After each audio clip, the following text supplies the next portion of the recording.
నమస్తే, welcome to ఇన్నా TV. ఈరోజు వార్తలకు వెళ్దాం. వార్తలకు వెళ్ళే ముందు మా వీడియో చూసి నచ్చినట్టయితే లైక్ చేసి కామెంట్ చేసి షేర్ చేయండి. అట్లనే మా ఛానల్ని సబ్స్క్రైబ్ కూడా చేసుకోండి. ఎందుకంటే మేము బెటర్ కంటెంట్ చేయాలంటే మీ సపోర్ట్ మాకు అవసరం కాబట్టి ఖచ్చితంగా మా ఛానల్ సబ్స్క్రైబ్ చేసుకోండి. Thank you. ఈరోజు వార్తలకు వెళ్దాం. ఆంధ్రజ్యోతి. హార్ముజ్లో యుద్ధ మేఘాలు, అమెరికా యుద్ధ నౌకలు బలగాల మోహరింపు. పశ్చిమాసియాకు 50కి పైగా యుద్ధ విమానాలు. ఇరాన్, రష్యా, చైనా ఉమ్మడి సైనిక విన్యాసాలు. జలసంధిని తాత్కాలికంగా మూసివేసిన ఇరాన్, అమెరికా యుద్ధ నౌకల ముగవచ్చు. ఖమేని.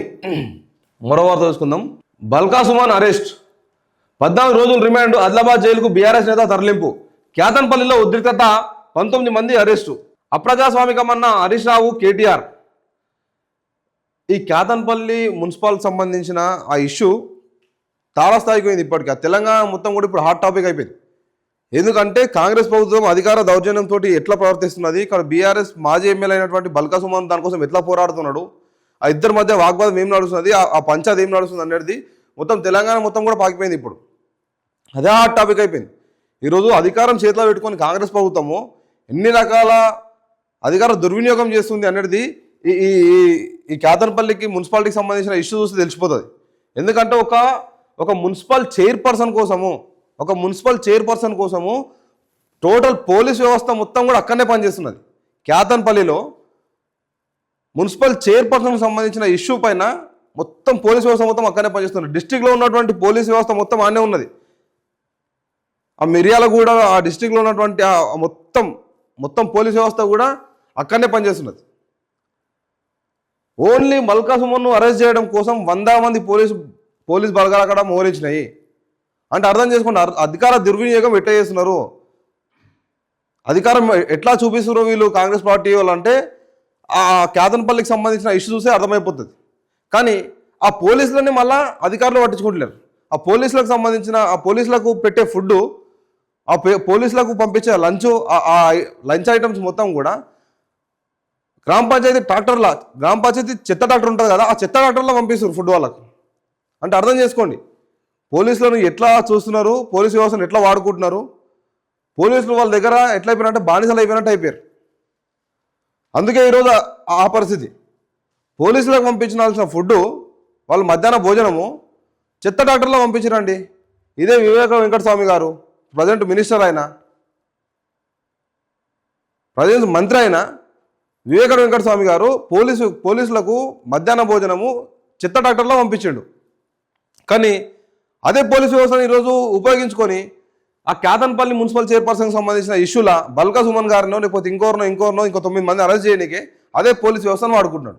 అంటే అర్థం చేసుకోండి, కనీస మర్యాద కూడా, కనీస గౌరవం కూడా పోలీసు వ్యవస్థకి ఇవ్వకుండా, పోలీసులకు ఇవ్వకుండా అదే పోలీసు వ్యవస్థను వాడుకొని మాత్రం ఆయన ఆటలు సాగించుకుంటున్నాడు. చూడండి పరిస్థితి ఎట్లున్నది అనేది. ఈరోజు బల్కా సుమన్ అరెస్ట్ అనేది తెలంగాణ వ్యాప్తంగా ఖండిస్తూ ఉన్నారు దీన్ని. ఎందుకంటే బల్కా సుమన్ అరెస్ట్ నిజంగానే కూడా అప్రజాస్వామికమే. ఈరోజు హరీష్ రావు, కేటీఆర్ అన్న మాట కాదు అది, తెలంగాణ ప్రజలు అంటారు ఆ మాట. ఎందుకంటే ఒక మున్సిపల్ చైర్పర్సన్కి సంబంధించిన ఇష్యూలా ఇంత సీరియస్నెస్ క్రియేట్ చేయడము, ఆ ఒక్క సిచ్యువేషన్ కోసం ఇంత హంగామా సృష్టించడం అనేది సరైన పద్ధతి కాదు. ఎందుకంటే ఈరోజు బల్కా సుమన్ కానీ, ఇప్పుడు బల్కా సుమన్కి సంబంధించిన వ్యక్తులు కానీ, కౌన్సిలర్లు కానీ, ఇక్కడ కాంగ్రెస్ పార్టీకి సంబంధించినటువంటి ఆ కౌన్సిలర్లు కానీ, అంటే బీఆర్ఎస్ కౌన్సిలర్ కానీ కాంగ్రెస్ కౌన్సిలర్ గారు ఇద్దరు కూడా సరిసమానంగా గెలిచిరాడ. సరిసమానంగా గెలిచిన ఆ సీట్లల్లో ఎవరో ఒకరు వాళ్ళే డిసైడ్ చేసుకుంటారు, లేకపోతే ఎవరు సపోర్ట్ చేస్తారు ఏందనేది వాళ్ళు డిసైడ్ చేసుకుంటారు. అలా ఆ ఫ్రీడమ్ ఇవ్వకుండా ప్రజాస్వామ్యంలో వాళ్ళు గెలిచి వచ్చిన తర్వాత, ప్రజల చేత వాళ్ళు గెలిచి వచ్చిన తర్వాత వాళ్ళకు అనేక రకాల ఇబ్బంది పెట్టే ప్రయత్నం చేస్తున్నారు. రకరకాలుగా మేము మీకు సపోర్ట్ చేస్తాం, మాకు సపోర్ట్ చేస్తాం అన్నట్టు వాళ్ళని పక్కన దొబ్బి వాంటెడ్లీ వాయిదా వేయించి, చైర్మన్ పదవి ఎన్నిక వాయిదా వేయించి, దాని తర్వాత చిట్టీలు తీపించి, ఆ చిట్టీలలో కూడా ఒక స్కామ్ నడుస్తుందని చెప్పేసి మాట్లాడుతున్నారు తెలంగాణ రాష్ట్రంలో కూడా. ఈరోజు ఏమనంటే కాంగ్రెస్ పార్టీకి సంబంధించిన చిట్టీలేమో దొడ్డుగా మలిచి, బీఆర్ఎస్ పార్టీకి సంబంధించిన ఆ చిట్టీలేమో సన్నం మలిచి, ఆడ కూడా మాకు అన్యాయం జరుగుతున్నది, ఆ చిట్టీలను దొడ్డుగున్న చిట్టీలని అన్నకించి ఒక క్యాండిడేట్ సెలెక్ట్ చేస్తున్నారు కాబట్టి మాకు అన్యాయం జరుగుతుందనేమో బల్కా సుమను ఆరోపిస్తూ ఉన్నాడు. ఆరోపించి దాన్ని కొట్లాడినందుకు ఆయన ఈరోజు అరెస్ట్ చేశారు. కానీ అధికార దుర్వినియోగంతో అధికారం చూపించుకుంటా ప్రజల్ని ఇబ్బంది పెట్టాలి, అక్కడ గెలిచిన కౌన్సిలర్ని ఇబ్బంది పెట్టాలన్న పరిస్థితి తీసుకొస్తున్నారు చూడు. ఇది నిజంగానే కూడా అప్రజాస్వామికమే. ఇది అంత క్షమించే విషయం కూడా కాదు. ఈరోజు ఓన్లీ హరీష్ రావు కేటీఆర్ కాదు, తెలంగాణ రాష్ట్ర ప్రజలంతా కూడా అదే మాట అంటున్నారు. ఇది సరైన పద్ధతి కాదు. ఒక కౌన్సిలర్ కోసమా? చూడండి, ఒక కౌన్సిలర్ కోసము ఇంత ప్రయత్నాలా? ఇంత దిగజారు రాజకీయాలు ఎందుకండి? బల్కా సుమన్ అరెస్ట్. మంచిర్యాల జిల్లా కేంద్రంలోని ఆసుపత్రికి తరలించారు. మంగళవారం మున్సిపల్ చైర్మన్ ఎన్నికల సందర్భంగా ఎక్సో ఆఫీషియా ఓటు హక్కు వినియోగించుకునేందుకు వస్తున్న మంత్రి వివేక్, ఎంపీ వంశీ కాన్వాయ్పై బీఆర్ఎస్ నాయకులతో పాటు బల్కా సుమన్ దాడికి పాల్పడ్డారు. ఈ ఘటనలో మంత్రి కారు అద్దాలు ధ్వంసమయ్యాయి. ఎస్ఐ గంగారాం, కానిస్టేబుల్ నరేష్, కాంగ్రెస్ నాయకులు వేరువేరుగా ఇచ్చిన ఫిర్యాదుతో కేసు నమోదు చేసిన పోలీసులు సుమన్ను అరెస్ట్ చేసి మంచిర్యాల కోర్టుకు తరలించారు. Suman Mancherial first class addition junior civil judge 14 రోజులు జ్యుడిషియల్ రిమాండ్ విధించారు. అనంతరం సుమన్ను ఆదిలాబాద్ జైలుకు తరలించారు. మరోవైపు పోలీసులు తీరుపై బీఆర్ఎస్ నాయకులు ఆందోళన చేపట్టి గురువారం మంచిర్యాల జిల్లా బంద్కు పిలుపునిచ్చారు. ఈ సందర్భంగా పోలీసులు 19 మందిని అరెస్ట్ చేశారు. పిరికిపంద చర్య కేటీఆర్, హరీష్ రావు. దళిత నాయకుడిని ముందస్తు నోటీసులు లేకుండా బందిపోట్ల మాదిరిగా అరెస్ట్ చేయడం రేవంత్ సర్కార్ పిరికిపంద చర్యకు నిదర్శనమని బీఆర్ఎస్ నేతలు కేటీఆర్, హరీష్ రావు విమర్శించారు. క్యాతన్పల్లిలో మంత్రి వివేక్ నేరుగా ఎన్నికల ప్రక్రియను శాసిస్తూ అధికారులపై ఒత్తిడి తేవడం రాజ్యాంగ విరుద్ధమన్నారు. నిష్పక్షపాతంగా ఉండాల్సిన రిటర్నింగ్ అధికారులు, పోలీసులు కాంగ్రెస్ నాయకులకు తలొగ్గి పనిచేయడం ప్రజాస్వామ్య వ్యవస్థల పతనానికి నిదర్శనమన్నారు. ప్రజలు ఇచ్చిన స్పష్టమైన తీర్పును అపహాస్యం చేస్తూ అభ్యర్థులను కిడ్నాప్ చేయడం, అడ్డుకున్న వారిపై కేసులు పెట్టడం సిగ్గుచేటన్నారు.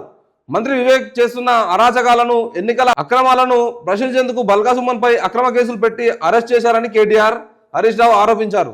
మరోవైపు బల్కా సుమన్పై పెట్టిన అక్రమ కేసులను వెంటనే ఉపసంహరించుకోవాలని మాజీ మంత్రి వేముల ప్రశాంత్ రెడ్డి డిమాండ్ చేశారు. చూడండి, ఒక మున్సిపల్ చైర్పర్సన్కి సంబంధించిన ఇష్యూ గీడి దాకా తీసుకొచ్చారండి. చిన్న ఇష్యూని గీడి దాకా తీసుకొచ్చి తెలంగాణ రాష్ట్ర ప్రజలంతా కూడా గమనిస్తున్నారు. మరి ఎట్లా స్పందిస్తారు ఏందనేది కూడా రాష్ట్ర ప్రజలకు తెలుసు. అది చూడాలి కదా, దానిపైన చూద్దాం ఏం జరుగుతుంది అనేది. చైర్మన్ పదవి అడిగితే బీసీవైనా నీకెందుకు అన్నారు. హైకోర్టుకు తెలిపిన కౌన్సిలర్ యాదగిరి, ఇబ్రహీంపట్నం చైర్మన్ ఎన్నికపై స్టే ఎత్తివేత. ఖానాపూర్లో బీఆర్ఎస్ బీజేపీలకు కుదరని సయోధ్య. 2 సార్లు ఎన్నిక వాయిదా. పరిస్థితులకు అనుగుణంగా కాంగ్రెస్ పావుల. చైర్మన్ పదవి అడిగితే బీసీవైనా నీకెందుకు అని చెప్పేసి కూడా ఒక మాట అన్నారంట. అది చూడండి ఒకసారి. చైర్మన్ పదవి అడిగితే బీసీవైనా నీకెందుకు అన్నారు. బీఆర్ఎస్ మాజీ ఎమ్మెల్యే మంచిరెడ్డి హేళన చేశారంట. ఆయన కుమారుడు నన్ను బలవంతంగా తీసుకెళ్లారు. హైకోర్టుకు తెలిపిన కౌన్సిలర్ ఆకుల యాదగిరి హెబియస్ కార్పస్తో కోర్టు ముందుకు. ఇబ్రహీంపట్నం మున్సిపల్ చైర్మన్ ఎన్నికపై స్టే ఎత్తివేసిన హైకోర్టు. తాను 3 సార్లు కౌన్సిలర్గా, ఒకసారి ఎంపీటీసీగా గెలిచిన సీనియర్ నాయకుడిని రంగారెడ్డి జిల్లా ఇబ్రహీంపట్నం మున్సిపల్ చైర్మన్ పదవి తనకు ఇవ్వాలని కోరగా బీఆర్ఎస్ మాజీ ఎమ్మెల్యే మంచిరెడ్డి కిషన్ రెడ్డి, ఆయన కుమారుడు మంచిరెడ్డి ప్రశాంత్ రెడ్డి హేళన చేశారు. 19వ ward councillor Akula Yadagiri high court division బెంచ్కు విన్నవించారు. BRS మాజీ ఎమ్మెల్యే మంచిరెడ్డి కిషన్ రెడ్డి, ఆయన కుమారుడు మంచిరెడ్డి ప్రశాంత్ రెడ్డి హేళన చేశారని 19వ ward councillor Akula Yadagiri high court division బెంచ్కు విన్నవించారు. Chairman పదవి ఈసారి ఓసీలో కేటాయించారు. బీసీవైనా నీకెందుకు ఇస్తామని ఎగతాళి చేశారని చెప్పారు. తనను బలవంతంగా ఏపీలోని చీరాల వద్ద రిసార్టుకు తరలించడంతో పాటు తన ఫోన్, కౌన్సిలర్గా ఎన్నికైన ధృవీకరణ పత్రం లాక్కున్నారని పేర్కొన్నారు. తాను బీఆర్ఎస్తోనే ఉన్నానని, తన ఇష్ట ప్రకారమే రిసార్టుకు వెళ్లానని తనతో బలవంతంగా మీడియాకు చెప్పించారని తెలిపారు. పారదర్శక విధానంలో ఇబ్రహీంపట్నం మున్సిపల్ చైర్మన్ ఎన్నిక నిర్వహించేలా ఆదేశాలు జారీ చేయాలని కోరారు. యాదగిరిని కిడ్నాప్ చేశారంటూ ఆయన కుమారుడు హరిఖాన్ హైకోర్టులో హెబియస్ కార్పస్ పిటిషన్ దాఖలు చేయడం, దానిపైన మంగళవారం జస్టిస్ మౌసమి భట్టాచార్య, జస్టిస్ గాడి ప్రవీణ్ కుమార్ ధర్మాసనం విచారణ చేపట్టి యాదగిరిని బుధవారం తమ ఎదుట ప్రవేశపెట్టాలని పోలీసులకు ఆదేశించడం తెలిసిందే. ఈ నేపథ్యంలో బుధవారం యాదగిరి పోలీసులు ధర్మాసనం ఎదుట ప్రవేశపెట్టారు. యాదగిరి మాట్లాడుతూ మంచిరెడ్డి కిషన్ రెడ్డి కుమారుడు ప్రశాంత్ రెడ్డి తనను బలవంతంగా తీసుకెళ్లారని, ఉదయం నుంచి సాయంత్రం వరకు కారులో తిప్పుతూనే ఉన్నారని, తాను షుగర్ బీపీతో బాధపడుతున్నా సరైన వసతులు కల్పించలేదని పేర్కొన్నారు. మరోవైపు మంచిరెడ్డి కిషన్ రెడ్డి తరపున న్యాయవాది వాదిస్తూ యాదగిరి స్వయంగా మున్సిపల్ చైర్మన్ ఎన్నిక ఓటింగ్లో పాల్గొన్నారని, తన ఇష్టపూర్వకంగానే రిసార్టుకు వెళ్ళినట్లు మీడియాకు చెప్పి ఇప్పుడు వైఖరి ఎందుకు మార్చుకున్నారో అర్థం కావడం లేదన్నారు. మంగళవారమే చైర్మన్ ఎన్నిక పూర్తయిందని, ఒక బీజేపీ ఒక స్వతంత్ర సభ్యుడి ఓటుతో తమ మెజార్టీ వచ్చిందని, యాదగిరి ఓటు వేయకపోయినా మెజార్టీ వచ్చేదని పేర్కొన్నారు. ఓటింగ్కు 24 మంది వార్డు కౌన్సిలర్లు హాజరు కాగా వారిలో 15 మంది యాదగిరితో సహా చేతులెత్తి బీఆర్ఎస్ 7వ వార్డు సభ్యుడు టేకుల సుదర్శన్ రెడ్డిని ఎన్నుకున్నారని తెలిపారు. ఇంప్లీడ్ అయిన వైస్ చైర్మన్ అభ్యర్థి తరపున సీనియర్ న్యాయవాది ఎల్ రవిచందర్ వాదిస్తూ హెబియస్ కార్పస్ పిటిషన్ ఉద్దేశం నెరవేరిందని, మరో ఇతర వివాదాలు వినరాదని కోరారు. డిటెన్యూ యాదగిరి తమ ఎదుట హాజరైన నేపథ్యంలో ఆయన తన ఇష్టప్రకారం స్వేచ్ఛగా నిర్ణయాలు తీసుకోవచ్చని పేర్కొంది. ఎన్నిక ముగిసే వరకు ఆయనను ఎవరూ బలవంతం చేయకుండా ఆయన ఫోన్ ధృవీకరణ పత్రం ఆయనకు ఇచ్చేలా పోలీసులు చర్యలు తీసుకోవాలని ఆదేశించింది. చైర్మన్ ఎన్నికపై స్టే ఎత్తివేస్తున్నట్లు ప్రకటిస్తూ విచారణ ముగించింది. ఎన్నికల కమిషన్ కలెక్టర్ నిర్ణయం మేరకు తదుపరి ఎన్నిక నిర్వహించవచ్చని తెలిపింది. కాగా మంగళవారం చైర్మన్ ఎన్నిక పూర్తి చేసి వైస్ చైర్మన్ ఎన్నికకు సిద్ధమవుతున్న తరుణంలో హైకోర్టు స్టే విధించినట్లు అడ్వకేట్ జనరల్ నుంచి ఫోన్ వచ్చిందని ఎన్నికల అధికారి ప్రకటించిన సంగతి తెలిసింది. మొత్తం ఈ చైర్మన్ ఎన్నికల కోసము ఇది ఎమ్మెల్యే సీట్లు అయిపోయినాయి. ఇవి ఓన్లీ మున్సిపల్ చైర్మన్కి సంబంధించిన ఆ ఇష్యూలు ఒక్కొక్కటి చూసుకుంటే ఒక్కొక్క విధంగా నడుస్తున్నాయి. మొత్తం ఒక్కొక్కటి ఒక్కొక్క విధంగా. ఎంత ఘోరంగా అంటే ఈ మున్సిపల్ చైర్మన్ పర్సన్లే మొత్తం ఎమ్మెల్యేలు ఎంపీలు అన్నట్టు అయిపోయింది. మొత్తం వాళ్ళ సెలక్షన్ పైన అంత టార్గెట్ పెట్టారు. ఎమ్మెల్యేలు కానీ, ఎంపీలు కానీ, మినిస్టర్లు కానీ, ముఖ్యమంత్రి కానీ. ఏందో అర్థమవుతలేదు. ఒక మున్సిపల్ చైర్పర్సన్ను అంత పగడ్బందీగా చేసుకునే ప్రయత్నం ఏంది? దానివల్ల లాభాలు ఏంది? మరి ఎంత లాభం ఉంటే ఇట్లాంటి చర్యలకు పాల్పడుతున్నారు అనేది అర్థమవుతలేదు. ఒక మున్సిపల్ చైర్పర్సన్ విషయంలో ఇప్పుడు ఎన్నికలు సాఫీగా జరుగుతున్నాయి. ప్రజలు వాళ్ళ నిర్ణయాలు ఏదో బహిర్గతం చేస్తున్నారు ఓట్లతోటి. ప్రజలు అంత గట్టి ఎన్నుకున్న తర్వాత ఈరోజు అధికారులు ఎందుకు ఇంత అధికార దుర్వినియోగం చేస్తున్నారు? వాళ్ళు ఇబ్బంది పెట్టే ప్రయత్నం చేస్తున్నారు. ఒకసారి ఆలోచన చేయండి. వాళ్ళకి ఏం లాభాలు ఉన్నాయి అంతగానము ఏంటంటే ఒకసారి మీరు కూడా ఆలోచన చేయండి. మరో వార్త చూద్దాం. 8 ఏళ్లలో హైదరాబాద్ నెట్ జీరో సిటీ. పర్యావరణ పరిరక్షణలో హరిత ఇంధనమే కీలకం. తెలంగాణను దేశానికి ఆదర్శంగా నిలుపుతాం. అదే మా ప్రభుత్వ లక్ష్యం. రాష్ట్రాన్ని ప్యూర్ రేర్ జోన్లుగా విభజించాం. చైనా +1కు ప్రత్యామ్నాయంగా నిలుపుతాం. ముంబై క్లైమేట్ వీక్ సదస్సులో సీఎం రేవంత్ రెడ్డి, ఢిల్లీలో ప్రధాని విందులో పాల్గొన్న ముఖ్యమంత్రి. రేవంత్ను ఆప్యాయంగా పలకరించిన మోడీ. రేపు ఏఐ సమ్మిట్లో ప్రసంగించనున్న రేవంత్. నేడు తెలంగాణ కాంగ్రెస్ నేతలతో అధిష్టానం భేటీ. మల్లికార్జున ఖార్గే, రాహుల్ నేతృత్వంలో సమావేశం. పాల్గొననున్న సీఎం, మీనాక్షి, మహేష్, మంత్రులు. ఇక తెలుసు కదా ఎట్లన్నా కాంగ్రెస్కి సంబంధించిన నాయకులు ఎవరైనా ఉన్నారు, ఏదైనా మాట్లాడాలి, ఏదైనా నిర్ణయం తీసుకోవాలి, ఏదైనా కొత్త పని చేయాలంటే సక్కం వల్ల ఢిల్లీకి పోవాల్సిందే. ఢిల్లీ నాయకులమ్మ కూడా మాట్లాడాల్సిందే. వాళ్ళు ఓకే అంటేనే వాళ్ళు ఈ పని చేయాలి. రాష్ట్ర ప్రజలకు మంచి చేద్దాం, 10 రూపాయలు ఇద్దాం అనుకున్నా ఢిల్లీకి పోయి అడగాలి. రాష్ట్ర ప్రజలను ముంచుదాం, 10 రూపాయలు నాశనం చేద్దాం అనుకున్నా ఢిల్లీకి పోయి నిర్ణయించాలి. అంటే ఢిల్లీ నాయకులు ఎట్లా చెప్తే తెలంగాణ రాష్ట్రం గట్లా ముంగట్టుకోతుంది. ఇప్పుడు ఈ కాంగ్రెస్ ప్రభుత్వంలో ఢిల్లీ నాయకులు ఎట్లా చెప్తే గట్లా ముంగట్టుకోతుంది ఈ సంసారం అంతా. తెలంగాణ రాష్ట్రంలో ఈరోజు కాంగ్రెస్ అధికారంలో ఉన్నది కాబట్టి తెలంగాణ రాష్ట్రం నడవాలంటే ఈరోజు ఢిల్లీ నాయకులు డిసైడ్ చేయాలి. అద్దప్ప ఎవరైనా డిసైడ్ చేసి ఎవరైనా చేసామంటే మాత్రం వాళ్ళ తొక్క కథరిస్తారు. గట్లుంటుంది వీళ్ళ పరిస్థితి. ఇక డెవలప్మెంట్ గురించి రేవంత్ రెడ్డి గారు మాట్లాడుతున్నారు. రేవంత్ రెడ్డి గారు వేరే రాష్ట్రాలలో వేరే సిటీలలో పోయేసి తెలంగాణ కోసం పొడుగు మాట్లాడమే తప్ప తెలంగాణలో పొడుగు చేసింది మాత్రం ఏం లేదు.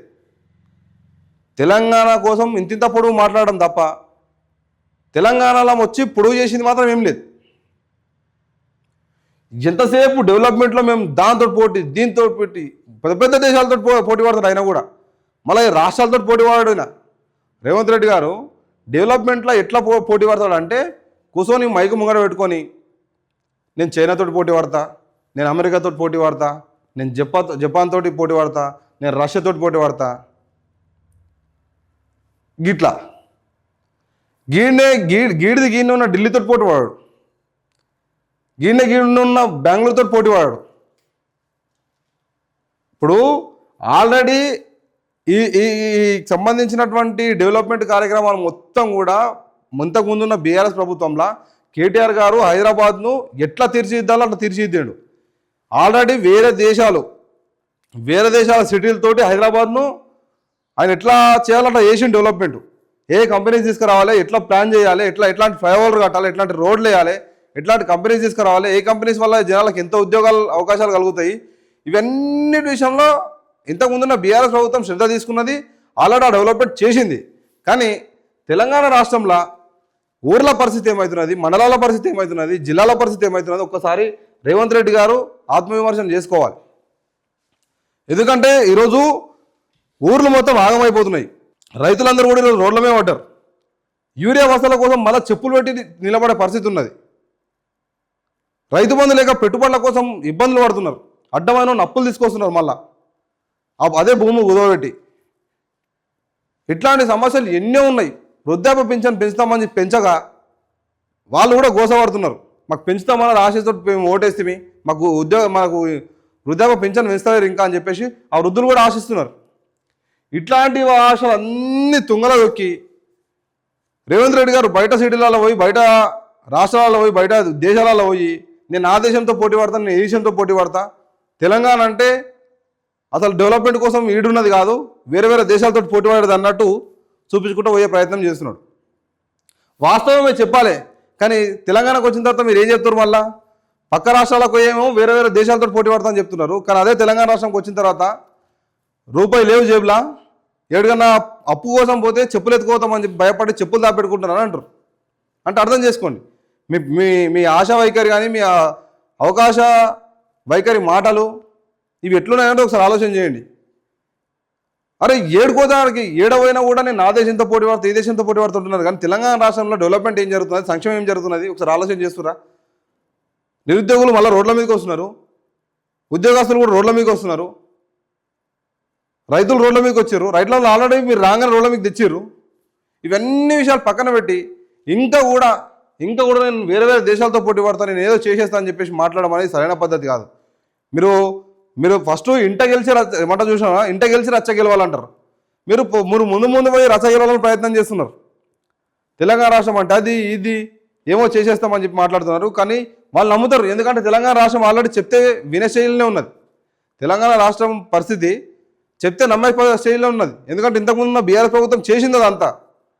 మీరు కొత్త చేసిన ఏంది, మీరు వేసిన కొత్త రోడ్ ఏంది, మీరు వేసిన కొత్త శాంక్షన్ చేసిన ఒక ఫ్లైఓవర్ ఏది, మీరు తెచ్చిన ఒక కంపెనీ ఏది, కంపెనీకి ఒక కార్యాచరణ దాల్చిందా, కార్య రూపం దాల్చిందా? ఏంటన్నా ఒక కంపెనీ కనిపిస్తున్నదా? కాంగ్రెస్ ప్రభుత్వంలో ఈ కంపెనీ తీసుకొచ్చినా మీకు కట్టింది, ఎంప్లాయ్మెంట్ నడుస్తున్నదా అని చెప్పి ఏదీ లేదు. 2 సంవత్సరాల కాల వ్యవధి అయిపోయింది. అయినా కూడా ఇంకా కాకమకథలు చెప్పుకుంటా నేను ఆ దేశంతో పోటీ పడతా, ఈ దేశంతో పోటీ పడతా అని ఇదంతా ఉద్దర సొల్లు వద్దు. ఇదంతా వేస్ట్, ఇదంతా టైం వేస్ట్ మాటలు తప్ప పనికొచ్చే మాటలు కాదు. మీరు పనికొచ్చే చేయాలంటే మీరు తెలంగాణ రాష్ట్రంలో కూర్చొని, ప్రగతి భవన్లో కూర్చొని, లేకపోతే అసెంబ్లీలో కూర్చొని డిసైడ్ చేసి తెలంగాణ రాష్ట్రంలో ప్రగతి పడాలని నడిపించండి. అంతేగాని ఏడైనా పోయి ఏ దేశంతో పోటీ పడతా అని చెప్పేసి ప్రజాధనాన్ని వృధా చేసుకుంటా మీరు తిరిగే పద్ధతి ఇది సరైన పద్ధతి కాదు. ఇది తెలంగాణ రాష్ట్రంలో అనుకుంటున్న మాట. ఎదురు చూస్తున్నారు మీరు ఎప్పుడెప్పుడు సంక్షేమం ప్రకటిస్తారా, ఎప్పుడెప్పుడు అభివృద్ధిని ప్రకటిస్తారా, ఏ శాంక్షన్ చేస్తారు ఏందనేది. కానీ ఏది లేదు, అనుకున్న రీతిలో ఏది లేదు. కానీ మీరు ఇంతసేపు మీరు వేరే వేరే రాష్ట్రాల్లో పోయి ప్రసంగించనీకే, ఇక ఏదైనా కొత్త పని చేయాలన్నా లేకపోతే ఇటున్న పంచాయతీలు క్లియర్ అయ్యానికే ఢిల్లీ కోనికే సరిపోతుంది మీ టైం మొత్తం. మీరు 16 గంటలు పనిచేస్తున్నట్టున్న టైం మొత్తం కూడా మీరు దేనికి వాడుతున్నారు? తెలంగాణ రాష్ట్రం కోసం వాడుతున్నట్టు ఎక్కడ కూడా కనిపిస్తలేదు. ఒక్క రోడ్డు శాంక్షన్ చేసినట్టు కనిపిస్తలేదు. ఇప్పుడు మళ్ళీ కొంతమంది కాంగ్రెస్ వాళ్ళు మాట్లాడుతారు ఏమనంటే ఈ కొన్ని రోడ్లు అయితే శాంక్షన్ అయినా ఆ రోడ్లు కూడా కాంగ్రెస్ ప్రభుత్వం తీసుకొచ్చిందని. అలా నాయన కాంగ్రెస్ పార్టీ తీసుకొచ్చిన రోడ్లు కావు అవి, కేంద్రం ప్రకటించిన రోడ్లు అవి, కేంద్రం శాంక్షన్ చేసిన రోడ్లు అవి. పెద్ద పెద్ద హైవేలను మీరు చేసేది ఏంది? రాష్ట్ర ప్రభుత్వం చేసేది ఏంది? పెద్ద హైవేలను కేంద్ర ప్రభుత్వం చేస్తుంది. పెద్ద హైవేలు కేంద్ర ప్రభుత్వం నిర్ణయాలు తీసుకుంటుంది, కేంద్ర ప్రభుత్వం శాంక్షన్ చేస్తుంది, కేంద్ర ప్రభుత్వమే రోడ్లు వేస్తుంది. రాష్ట్రం చేసేది ఏంది? ఇప్పుడు ఆ రోడ్ల విషయంలో రాష్ట్రం చేసేది విలేజ్ రోడ్లే అవుతున్నాయి, గవి చేయాలి. ఇంకా పెద్ద రోడ్లు కూడా రాష్ట్రమే శాంక్షన్ చేసింది, మా ప్రభుత్వమే శాంక్షన్ చేసింది అని చెప్పడము, అది కేంద్ర ప్రభుత్వం చేసింది చెప్పడానికి కూడా కొంచెం ఏమన్నా ఉండాలి. అది లేకుండా మాట్లాడడం అది సిగ్గుచేటు. ఇంకా